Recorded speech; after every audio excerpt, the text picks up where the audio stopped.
नमस्कार किसान भाइयों, आज हम बात करने वाले हैं प्याज की फसल में मैग्नीशियम की कमी को कैसे दूर करें। दूर करने से पहले मैग्नीशियम की कमी को हमें पहचानना पड़ेगा। इस मैग्नीशियम की कमी को हम कैसे पहचानें? आप जानते ही हैं मैग्नीशियम फसल के लिए बहुत ही जरूरी पोषक तत्व है। ये सेकेंडरी न्यूट्रिएंट कहा जाता है।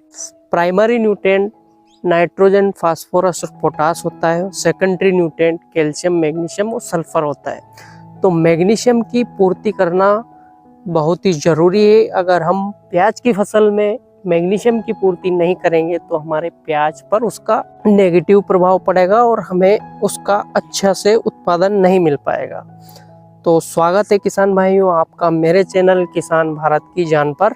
मैं हूं बाबू राजपूत। जो किसान भाई चैनल पर पहली बार आए हैं वो चैनल को सब्सक्राइब कर लें और वीडियो को लाइक कर दें। किसान भाइयों, वैसे पौधों को, फसलों को 17 पोषक तत्व की जरूरत होती है। 17 पोषक तत्व में अधिकतर किसान भाई नाइट्रोजन, फास्फोरस और पोटास डाल देते हैं। कुछ किसान भाई इसमें मैग्नीशियम, सल्फर और कैल्शियम भी डाल देते हैं, सेकेंडरी न्यूट्रिएंट। आज हम इस वीडियो में बात करने वाले हैं मैग्नीशियम की डेफिशिएंसी, मैग्नीशियम की कमी को कैसे पहचानें। इससे पहले हम बात कर लेते हैं मैग्नीशियम के फसल पर क्या प्रभाव पड़ते हैं। वैसे आप जानते हैं किसान भाइयों, मैग्नीशियम सेकेंडरी न्यूट्रिएंट है। इसकी पूर्ति करना बहुत ही जरूरी है, लेकिन पूर्ति करने से पहले हमें इसे पहचानना पड़ता है कि हमें वाकई में हमारी फसल में मैग्नीशियम की कमी है या नहीं। अगर कमी हो तो हमें देना है, अगर कमी नहीं है तो हमें नहीं देना है। वैसे मैग्नीशियम की कमी बहुत ही कम देखने को मिलती है, फिर भी अगर आपके प्याज की फसल में आपको मैग्नीशियम की कमी देखने की मिले तो आपको उसकी पूर्ति करना चाहिए, नहीं तो आपके जो प्याज की फसल है वो अच्छे से उत्पादन नहीं देगी। पहले हम बात कर लेते हैं प्याज की फसल में मैग्नीशियम की कमी को कैसे पहचानें। किसान भाइयों, मैग्नीशियम की कमी को अगर आपको पहचानना है तो आपको प्याज की जो पत्तियां हैं, निचली पत्तियां को देखना पड़ेगा। निचली पत्तियों की सिराएं हरी बनी रहती है, जैसे कि मेरे हाथ में जो पत्ती है ये निचली पत्तियों की सिराएं हरी बनी रहती है। ये चोंच तो इसकी हरी बनी रहेगी, ठीक है, और इसकी जो नसें हैं वो भी हरी बनी रहेगी।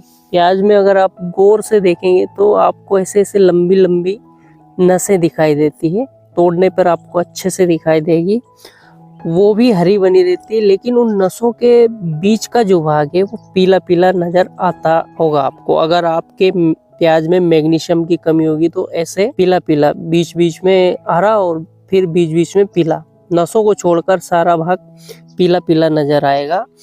और फिर बाद में किनारों पर इसमें बैंगनी धब्बा बनने लगेगा। तो फिर आपको समझ जाना है आपके प्याज में मैग्नीशियम की कमी है। तो मैग्नीशियम की कमी को हम पूर्ति करना क्यों जरूरी है? क्योंकि मैग्नीशियम प्रकाश संश्लेषण के लिए बहुत ही जरूरी होता है। बिना मैग्नीशियम के प्रकाश संश्लेषण अच्छे से नहीं कर पाती है कोई भी फसल हुई, तो फिर प्रकाश संश्लेषण का आपके पौधे पर विपरीत प्रभाव पड़ेगा। अगर अच्छे से प्रकाश संश्लेषण नहीं हुआ, उसके वृद्धि और विकास नहीं हो पाएगी।